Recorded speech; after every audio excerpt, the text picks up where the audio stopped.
Well, the big question is, how soon will that be? Because you had, of course, Mac Jones progressing from this ankle injury, and you had Mike Reese, who was on the radio today, and he had this bit of information on where Mac is with his rehab at this point. Here's what I understand to be the truth. He's a little more than halfway back in his rehab or process here. Okay.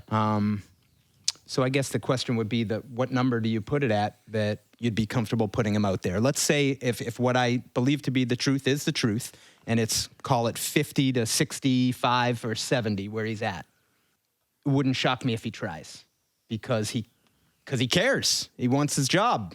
He sees someone else doing his job. You wouldn't be human, right, if you didn't try to come back. Okay, when I hear 50 to 60% of the way with his rehab, that tells me that I don't think you're seeing Mac Jones back on the field this week. Not that I think anyone really expected that, even though he's been at practice. And you can understand why he'd want to get back on the field, especially after Bailey Zappe goes out there and gets a win. But where Mac Jones is at right now, I mean, what do you expect from him and what do you expect from the Patriots for dealing with this injury? And has it changed at all based on what we've seen from Bailey Zappe? I think you should feel more comfortable about your quarterback situation. Your quarterback has gone out there 2 straight weeks, once in a tough environment, the second week in an easier environment against an easier team, but handled himself well. So, the wheels aren't falling off the offense with Zappe on the field. The question I would ask there, and I tend to parse words and over-fixate on certain things, if he's 50% back in his rehab, doesn't that mean there's 2 more weeks he won't, then he'd be 100% through his rehab? Yeah. Or is he 50% health? Because he didn't look good on the practice field last week, I thought. He still looked like a guy that couldn't get out of his own way. I'm not putting him out there if he can't get out of his own way. But you also could say if he's 50% back in his rehab and the last portion might be accelerated to get to a point. So you might get better more quickly at the end of it. So, look, we were talking last week about numbers. What number does he have to be at? And how can you come up with what that is anyway? If he can escape capably without extreme pain and run away from defenders and move in the pocket, get him out there. Have him play. He's a better player than Bailey Zappe. He knows more. He's more accurate. He's got a stronger arm. Get him out there and have him play. The one thing I would just say there is the Browns. Yes. Davian Clowney, Myles Garrett. You have 2 guys that want to meet at the quarterback every opportunity they can. That would play into it with me, with the mobility, protect himself. He didn't have the surgery, so the surgery would have protected the actual injury as sort of an internal splint type thing. Didn't do that, so there is some risk. So for me, this week would be a no-go based on what I saw last week and who you're playing. Yeah, I would agree with that. And I also think that even though we just talked about it right now, it hasn't been top of mind the same way it has been the last couple of weeks, because you saw Bailey Zappe as a capable quarterback on the field on Sunday, and I think that people are becoming comfortable with that. I would think, though, for Mac Jones, maybe there's a little more noise in his own head saying, okay, Bailey Zappe is a capable backup quarterback. In your experience, Andy, listening to Belichick, has he ever really indicated that, hey, if it's this opponent, I won't use the guy. If it's that opponent, I will use the guy. It depends on their style. I think to him, that's absolutely moot. Right. He's actually verbally shot down those ideas over the years of game specific. He generally says if he's cleared to play, he's cleared to play. I'm not going to put him in against Myles Garrett, but I'll put him against his team as a pass rusher. I don't know that he doesn't take that into account. And I also think he probably takes into account how much pressure he feels in terms of, can we field a capable quarterback, whether it's Mac or Zappe.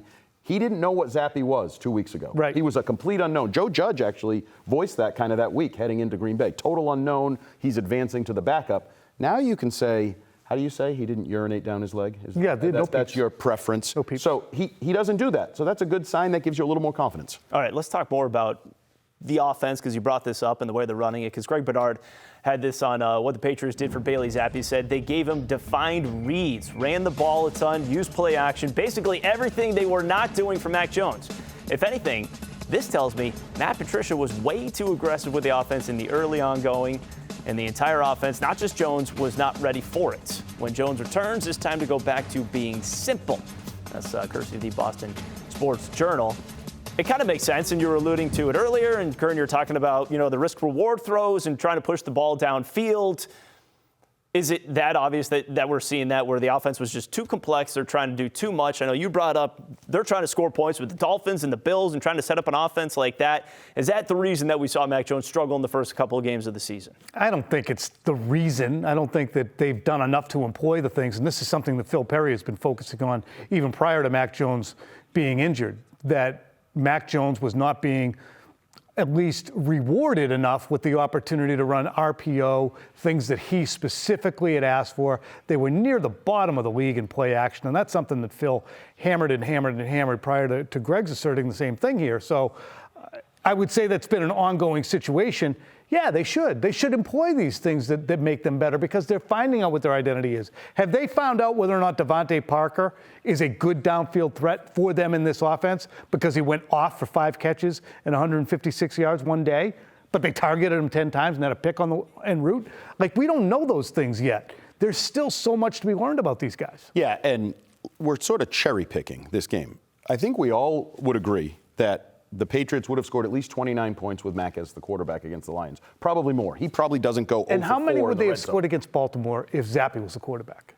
That would have been a tough day. He probably would have struggled. But if you run the ball like you did against Detroit, and they stink, so there's a reason you ran the ball like you did, play action is easier. Playing offense is easier. The windows are going to be better, like to throw into. Jacoby Myers is going to be free for a 24-yard touchdown. So I think we're cherry picking. Like, can they do that later in the year? Yes, if you can run for $170 regardless of the opponent, you do not need to press the ball down the field as much. I'm not sure they think they can always do that against every opponent, and therefore early in the year you were trying to evolve as a downfield passing game. But this is why I don't understand why they would have done that from the start of the season. Like, why not walk before you can run? Why not start out simple offensively? And I agree. Like, when Mac Jones comes back, keep the offense looking somewhat similar to what you've had with Bailey Zappe here for the last couple of weeks. Try to keep it simple so Mac Jones can kind of see that. And then if you want to add things in, do that slowly.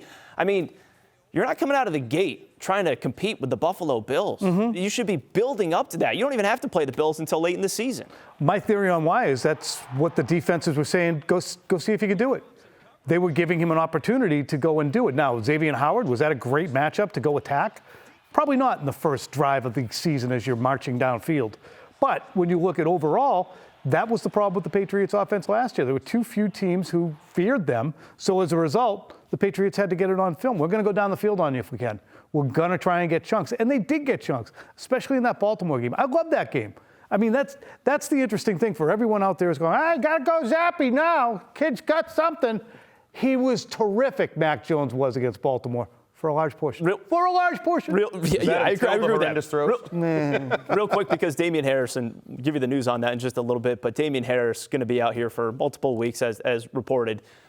Can Ramondre Stevenson do what he did last week again against Cleveland, who does give up 5.5 runs per carry, so they're near the bottom of the NFL. They're going to need to be able to run the ball, but you would have to think Pierre Strong's going to factor in here. Do you feel good about the running game here? I mean, you can't go in with one running back like they finished the game last week and just say, oh, hope he stays healthy. But can he do the job? I absolutely think Stevenson can. I think he's a budding star. I think he has the potential to break more tackles, maximize more runs than Damian Harris. I know why they like the two-headed monster, because you do have another good running back. Is he capable of doing that again, rushing for 100 yards against the Browns? Absolutely.